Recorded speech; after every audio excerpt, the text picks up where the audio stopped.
देश भर में आज 37 जगहों पर लगेगा रोजगार मेला। प्रधानमंत्री वीडियो कॉन्फ्रेंस के माध्यम से 51,000 नव नियुक्त कर्मियों को सौंपेंगे नियुक्ति पत्र।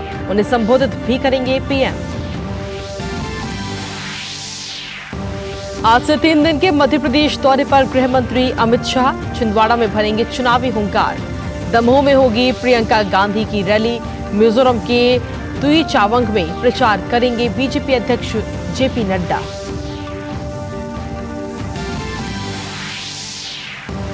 आज छत्तीसगढ़ के बस्तर इलाके में कांग्रेस प्रचार की कमान संभालेंगे राहुल गांधी।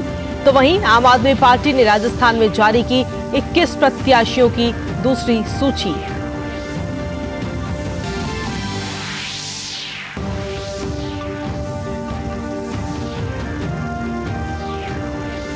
दिल्ली एनसीआर में लगातार बढ़ रहा है वायु प्रदूषण का स्तर।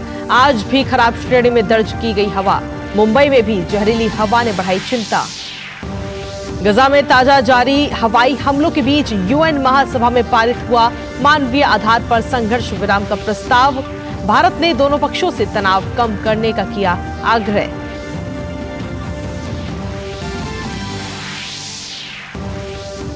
एशियाई पैरा खेलों में भारत ने किया पदकों का शतक पूरा। पीएम मोदी ने जताई खुशी।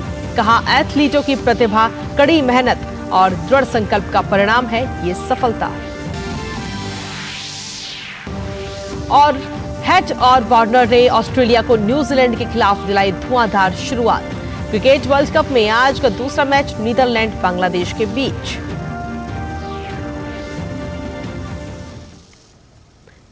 नमस्कार, स्वागत है आप सभी का दूरदर्शन समाचार आप देख रहे हैं। मैं हूं कृतिका। देश दिन भर की तमाम खबरों को लेकर हाजिर हूं मैं। प्रधानमंत्री नरेंद्र मोदी आज वीडियो कॉन्फ्रेंसिंग के जरिए 51,000 से ज्यादा नए कर्मियों को नियुक्ति पत्र वितरित करेंगे। इस अवसर पर प्रधानमंत्री उन्हें संबोधित भी करेंगे। रोजगार मेले का आयोजन देश भर के 37 स्थानों पर किया जाएगा।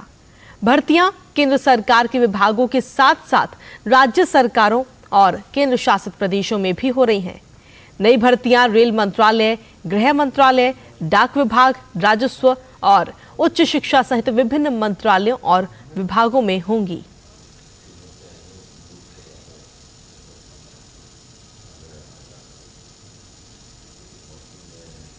वहीं उपराष्ट्रपति जगदीप धनखड़ आंध्र प्रदेश के दौरे पर हैं। जगदीप धनखड़ को आंध्र प्रदेश विशाखापट्टनम हवाई अड्डे पर गार्ड ऑफ ऑनर दिया गया।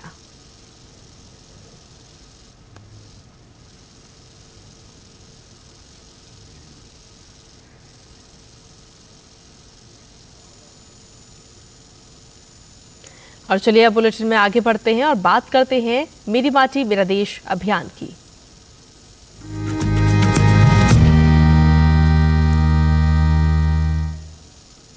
आजादी का अमृत महोत्सव के अंतर्गत चंडीगढ़ के टैगोर थिएटर में मेरी माटी मेरा देश अमृत कलश यात्रा का आयोजन किया गया और इस दौरान पंजाब के राज्यपाल बनवारी लाल पुरोहित मुख्य अतिथि के तौर पर शामिल हुए। कार्यक्रम में चंडीगढ़ के सभी वार्डों से अलग अलग कलश में मिट्टी इकट्ठा की गई, जिसे एक अमृत कलश में मिलाया गया। इस अमृत कलश को दिल्ली में आयोजित होने वाले राष्ट्रीय स्तर पर भेजा जाएगा। इस कार्यक्रम में नेहरू युवा केंद्र के स्वयंसेवक, सीआरपीएफ, बीएसएफ, पार्षद और चंडीगढ़ प्रशासन के अधिकारियों ने भी हिस्सा लिया। समारोह में देशभक्ति थीम पर फोटो प्रदर्शनी का भी आयोजन किया गया। अमृत महोत्सव के तत्वाधान में यह अभियान एकता, देशभक्ति और राष्ट्र निर्माण की भावना से परिपूर्ण है। मेरी माटी मेरा देश राष्ट्र की एकता व अखंडता के प्रति जन जागरण का कार्यक्रम। वहीं केंद्रीय मंत्री धर्मेंद्र प्रधान ने भुवनेश्वर में अमृत कलश यात्रा ट्रेन को हरी झंडी दिखाकर रवाना किया। इससे पहले कार्यक्रम के तहत निकाली गई पद यात्रा में भी शामिल हुए। केंद्रीय मंत्री धर्मेंद्र प्रधान अमृत कलश यात्रा के तहत भुवनेश्वर में निकाली गई पद यात्रा में शामिल हुए। इस यात्रा में शहर के हजारों लोग शामिल हुए। वहीं केंद्रीय मंत्री धर्मेंद्र प्रधान ने इस दौरान कहा कि मेरी माटी मेरा देश कार्यक्रम के अंतर्गत ओडिशा के 13,250 गांव से मिट्टी को संग्रहित किया गया है। आज 1400 प्रतिनिधि मिट्टी लेकर दिल्ली रवाना हुए हैं।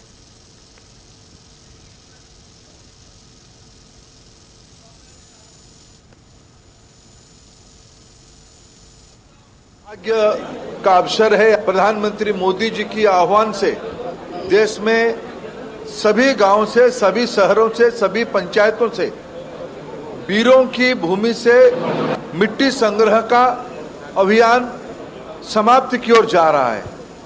मेरा देश मेरा मिट्टी, इसी कार्यक्रम के तहत उड़ीसा की 13,250 गांव से मिट्टी को संग्रहित किया गया है। उड़ीसा की सभी शहीदों की गांव से मिट्टी को संग्रह किया गया है। आज 1400 प्रतिनिधि मिट्टी को लेकर दिल्ली की ओर रवाना हुए हैं। उड़ीसा के सभी लोग उसमें सभी भेदभाव को भूल के एकत्रित होकर प्रधानमंत्री जी के इस आह्वान को समर्थन किए। वहीं मेरी माटी मेरा देश कार्यक्रम के तहत हर घर से मिट्टी और अक्षत एकत्र करके हरदोई से दिल्ली के लिए आज अमृत कलश यात्रा रवाना हो गई। हरदोई से सांसद जयप्रकाश रावत और विधायक माधवेंद्र प्रताप सिंह रानू ने स्वतंत्रता संग्राम में हरदोई की भूमिका का उल्लेख कर लोगों में राष्ट्र प्रेम की भावना को जागृत किया। तो वहीं दिल्ली में अमृत वन लगाने के लिए हरदोई के सभी गांव और ब्लॉक के माध्यम से इकट्ठा हुई अमृत कलशों की यात्रा दिल्ली के लिए भी रवाना हो गई है। मिट्टी को नमन, वीरों को वंदन की थीम पर आयोजित कार्यक्रम में लोगों का अपार उत्साह इस दौरान देखने को मिला। वहीं मेरी माटी मेरा देश कार्यक्रम के तहत बीजेपी सांसद हरीश द्विवेदी ने बस्ती से दिल्ली के लिए कलश को बस के जरिए हरी झंडी दिखाकर रवाना किया है। इस दौरान जिलाधिकारी, सीडीओ सहित सभी विकास खंडों एवं नगर पंचायत से स्वयं सेवक के साथ जिला युवा कल्याण अधिकारी अनुराग यादव के नेतृत्व में बस कलश यात्रा रवाना हुई। इस मौके पर बीजेपी सांसद हरीश द्विवेदी ने कहा कि हमारे देश के जो शहीद हैं, जिन्होंने अपने देश की आज़ादी के लिए सहयोग किया, अपनी कुर्बानी दी, उनकी याद में हर घर के आंगन की मिट्टी के सहयोग से एक अमृत वाटिका दिल्ली में बनाई जाए। आदरणीय प्रधानमंत्री जी के आह्वान पर मेरी माटी मेरा देश कार्यक्रम चलाया जा रहा है। हर गांव की मिट्टी, हर शहीद परिवार के घरों की मिट्टी, उनके आंगन की मिट्टी से दिल्ली में एक अमृत वाटिका बनाया जाएगा। बस्ती जिले के हर गांव से मिट्टी एकत्रित होकर के ब्लॉकों पर आई और ब्लॉक से कल जिला केंद्र पर आई, जहाँ पर मैं स्वयं था, जिलाधिकारी महोदय, हमारे जिलाध्यक्ष जी, सभी सम्मानित जनप्रतिनिधिगण और सभी सम्मानित अधिकारीगण, यहाँ पर उसका हम लोगों ने वेलकम किया, स्वागत किया और आज उसको हम लोगों ने हरी झंडी दिखाया है। आज यहाँ से लखनऊ जाएगा और लखनऊ में इसका भव्य एक कार्यक्रम होगा और फिर लखनऊ से दिल्ली जाएगा। और वहीं जिला युवा कल्याण अधिकारी अनुराग यादव ने कहा कि इकट्ठा की गई मिट्टी से अमृत वाटिका बनाई जाएगी।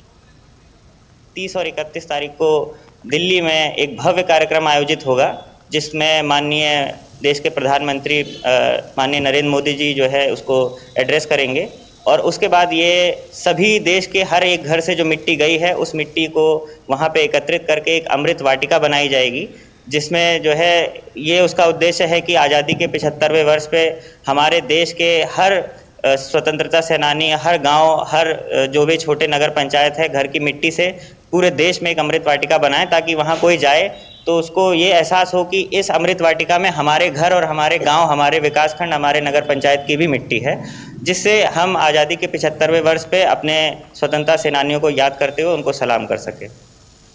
वहीं प्रधानमंत्री नरेंद्र मोदी आने वाली 31 अक्टूबर को नई दिल्ली के कर्तव्य पथ पर मेरी माटी मेरा देश अभियान के समापन कार्यक्रम को संबोधित करेंगे।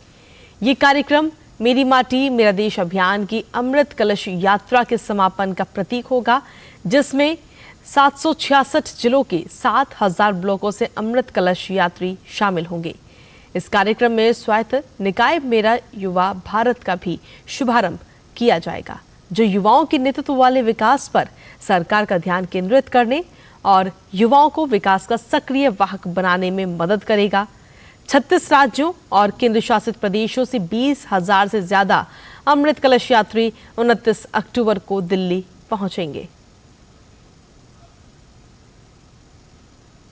और चलिए अब खबरों में बढ़ते हैं आगे। पश्चिम बंगाल के पीडीएस राशन वितरण में भ्रष्टाचार के कथित मामले में राज्य के वन मंत्री ज्योतिप्रिय मल्लिक की गिरफ्तारी के बाद विपक्षी नेता शुवेंदु अधिकारी ने मुख्यमंत्री ममता बनर्जी की भूमिका पर सवाल उठाए हैं।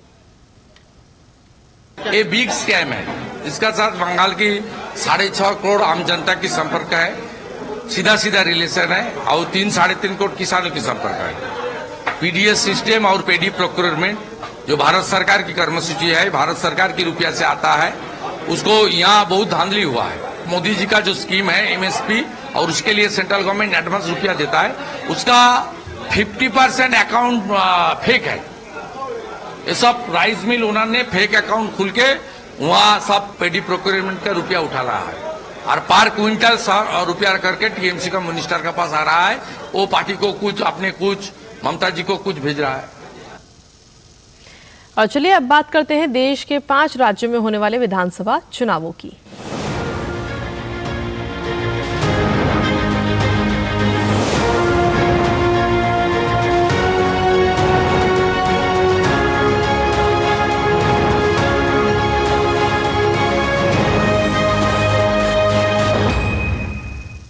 भारतीय जनता पार्टी के वरिष्ठ नेता और केंद्र में मंत्री अमित शाह आज से 3 दिन के दौरे पर मध्य प्रदेश में होंगे। आज पहले दिन अमित शाह कांग्रेस प्रत्याशी और पूर्व मुख्यमंत्री कमलनाथ के गढ़ में रहेंगे और जुन्नार देव में चुनावी हुंकार भरते हुए नजर आएंगे। हालांकि इससे पहले भी अमित शाह छिंदवाड़ा जा चुके हैं। दरअसल पार्टी इस बात पर पूरा जोर लगा रही है कि कमलनाथ को उनके ही घर, उनके ही गढ़ में घेरा जाए। इसके बाद अमित शाह जबलपुर, भोपाल और नर्मदापुरम संभाग की बीजेपी कार्यकर्ताओं की बैठक भी लेंगे। कहा जा रहा है कि अमित शाह इस बैठक के जरिए कार्यकर्ताओं से फीडबैक भी लेंगे और कुछ सवाल जवाब भी करेंगे। वहीं मध्य प्रदेश में 17 नवंबर को वोट डाले जाएंगे और उसके बाद में 3 दिसंबर को मतगणना होगी।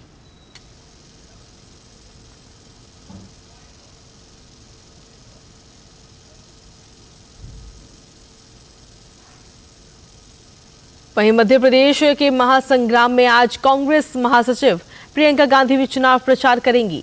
आज वो दमोह में रहेंगी। दोपहर करीब 12 बजे उनके साथ पूर्व मुख्यमंत्री कमलनाथ भी रहेंगे। प्रियंका गांधी की रैली महाराणा प्रताप ग्राउंड में होगी। ये बुंदेलखंड का उनका पहला दौरा है। मध्य प्रदेश में टिकट बंटवारे के बाद जहां कांग्रेसी खेमे में कई जगहों पर पार्टी नाराजगी का सामना कर रही है, तो सड़कों पर भी विरोध प्रदर्शन हो रहे हैं और ऐसे में कांग्रेस अपनों को मनाने के साथ साथ अंतर कलह खत्म करने के लिए तमाम कोशिशें कर रही हैं। लिहाजा आज की प्रियंका गांधी की ये रैली को काफी अहम माना जा रहा है।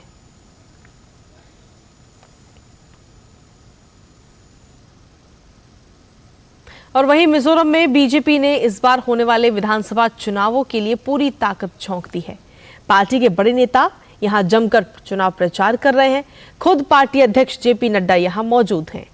बीजेपी का संकल्प पत्र जारी करने के बाद नड्डा आज तुईचावंग में एक चुनावी सभा भी करेंगे। यहां पार्टी नेताओं के साथ बैठक के जरिए चुनावी तैयारियों का जायजा भी लेंगे। मिजोरम में 40 सीटों के लिए 7 नवंबर को मतदान होना है और उसके बाद 3 दिसंबर को नतीजे आएंगे।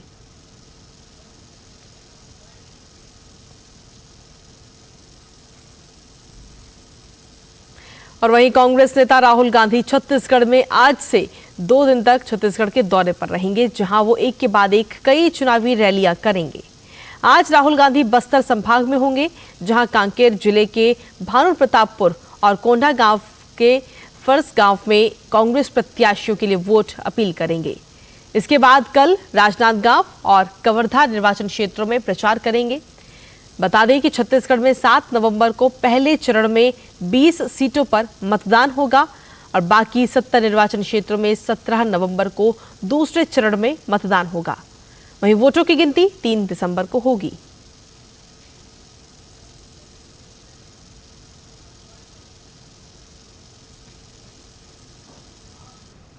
वहीं आम आदमी पार्टी ने राजस्थान विधानसभा चुनाव के लिए अपने 21 उम्मीदवारों की दूसरी सूची जारी की है। आम आदमी पार्टी की दूसरी सूची में बीकानेर पश्चिम से मनीष शर्मा को टिकट दिया गया है। बहरौर से हरदान सिंह गुर्जर को उम्मीदवार बनाया गया। संचौर से रामलाल बिश्नोई, खानपुर से दीपेश सोनी को जगह दी गई है। वहीं छत्तीसगढ़ के जगदलपुर में एक होटल के कमरे से विदेशी नागरिक का शव मिला है। मृतक की पहचान इटली निवासी मोरे फ्रांसिस्को के रूप में हुई है। मृतक पेशे से इंजीनियर था और नगरनार एनएमडीसी स्टील प्लांट में अपनी सेवाएं देने के लिए पहुंचा था। इटली के इटालियाना शहर के रहने वाले मोरे बीते 17 अक्टूबर से होटल में ठहरे हुए थे।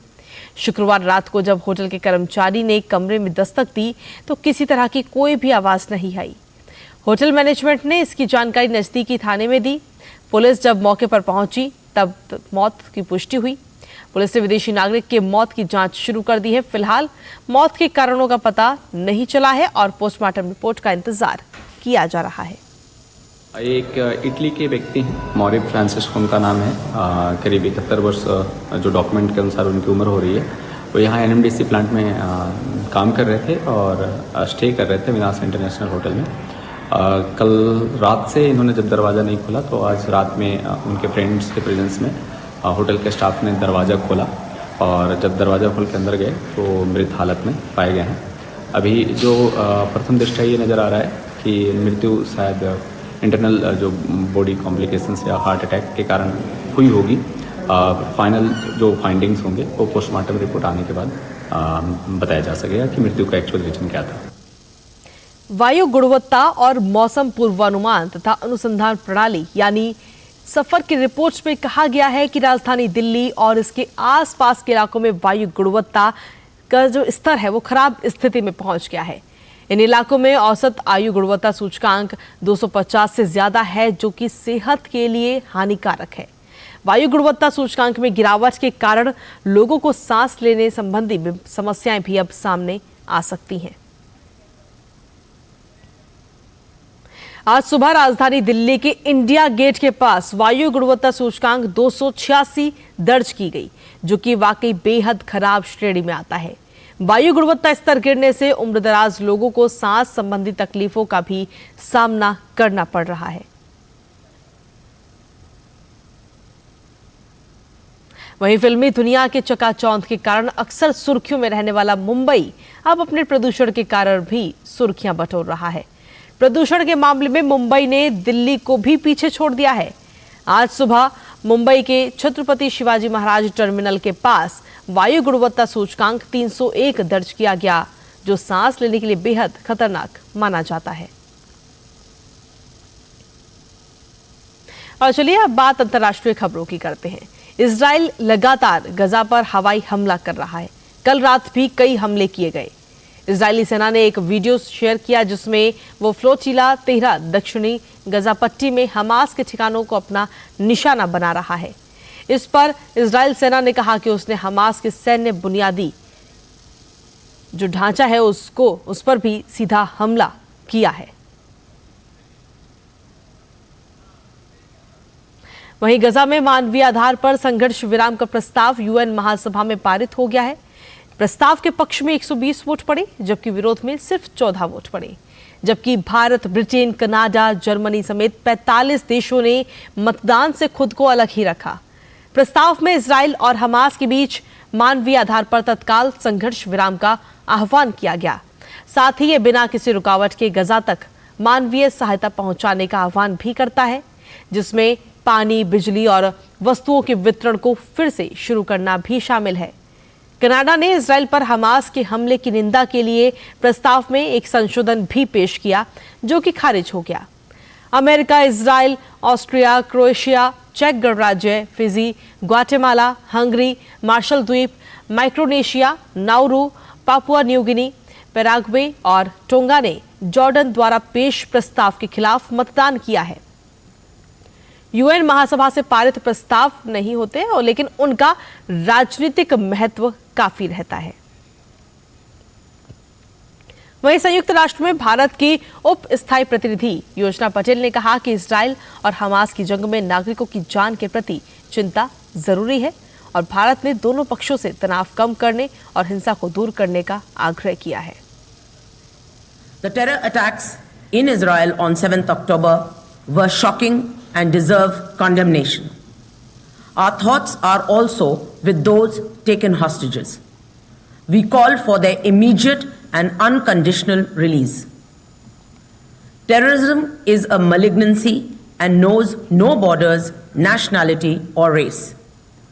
The world should not buy into any justification of terror acts.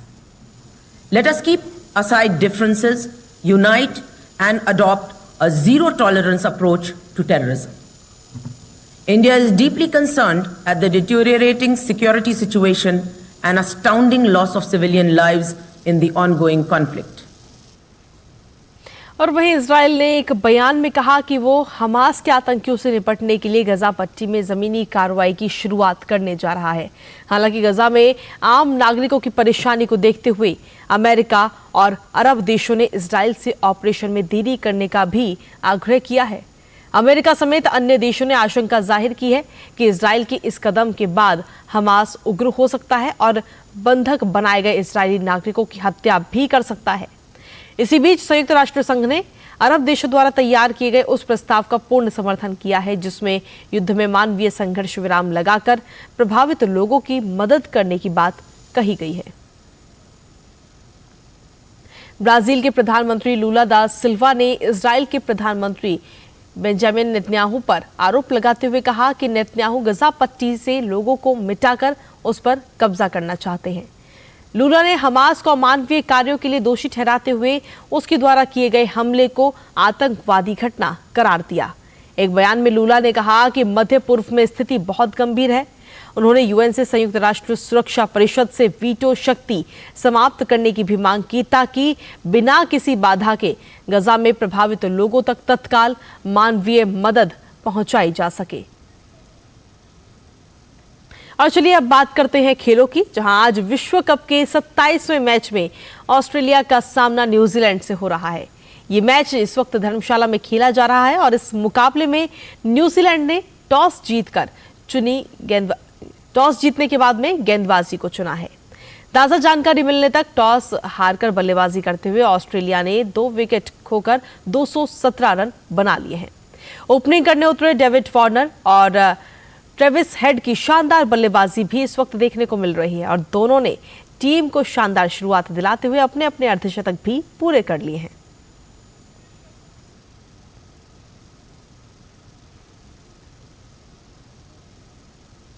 और वहीं चीन के हांगझू में चल रहे पैरा एशियन गेम्स में भारतीय एथलीटों का शानदार प्रदर्शन देखने को मिल रहा है, जहां भारतीय पैरा एथलीटों ने ऐतिहासिक प्रदर्शन करते हुए पदकों का शतक लगाने में कामयाबी हासिल की है।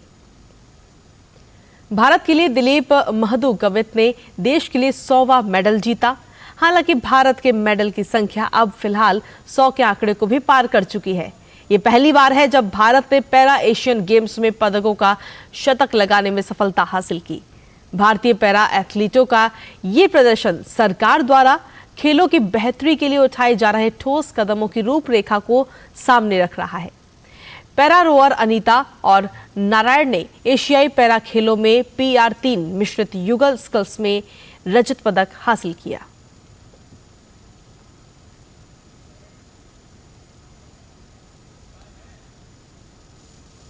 और वहीं प्रधानमंत्री नरेंद्र मोदी ने सोशल मीडिया प्लेटफॉर्म X पर अपने संदेश में खिलाड़ियों को बधाई दी और कहा कि ये अपूर्व आनंद का क्षण है।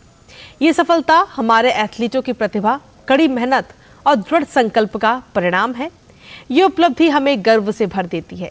खिलाड़ियों, प्रशिक्षकों और ये उपलब्धि हासिल करने में सहायक सभी लोगों का आभार। ऐसी उपलब्धियां हम सभी को प्रेरित करती हैं। ये बताता है कि हमारे युवाओं के लिए कुछ भी असंभव नहीं है।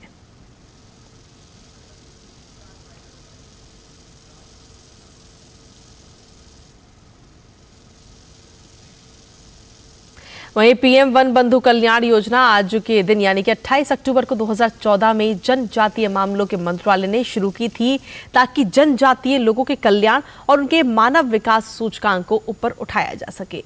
आइए जानते हैं इस पर विस्तार से और इसी के साथ आप देखिए ये रिपोर्ट और हमें दीजिए इजाजत। नमस्कार। PMVKY मोटे तौर पर एक प्रक्रिया है जिसका लक्ष्य परिणाम आधारित दृष्टिकोण के साथ जनजातीय लोगों का समग्र विकास करना है, जो यह सुनिश्चित करेगा कि केंद्र और राज्य सरकारों के विभिन्न कार्यक्रमों और योजनाओं के माध्यम से जनजातीय लोगों को सभी इच्छित लाभ वाली वस्तुएं और सेवाएं प्रदान की जाए। आइए जानते हैं कि PMVKY के 10 फोकस बिंदु क्षेत्र कौन कौन से हैं।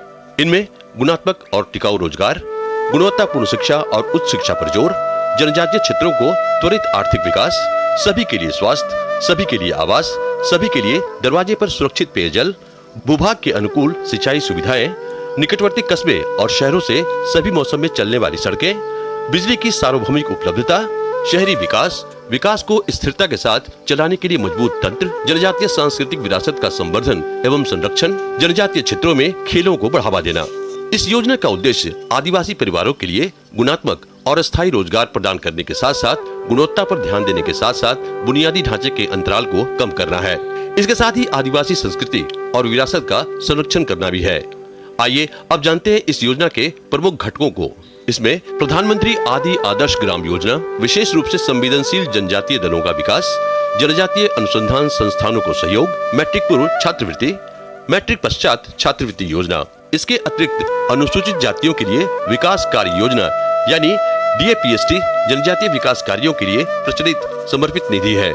इस वर्ष के दौरान DAPST का बजट 8,75,084.66 करोड़ से बढ़ाकर 11,79,043.73 करोड़ रुपया किया गया है। DAPST एक बहुआयामी रणनीति है जिसमें शिक्षा, स्वास्थ्य, स्वच्छता, जल वितरण एवं आजीविका आदि को समर्थन प्रदान किया जाता है। जनजातीय कार्य मंत्रालय के अतिरिक्त 41 मंत्रालय एवं विभाग प्रतिवर्ष DAPST के अंतर्गत विभिन्न जनजातीय विकास परियोजनाओं के लिए अपने कुल योजना बजट का निर्धारित प्रतिशत आवंटित कर रहे हैं। Kumar Alok, DD news, Delhi.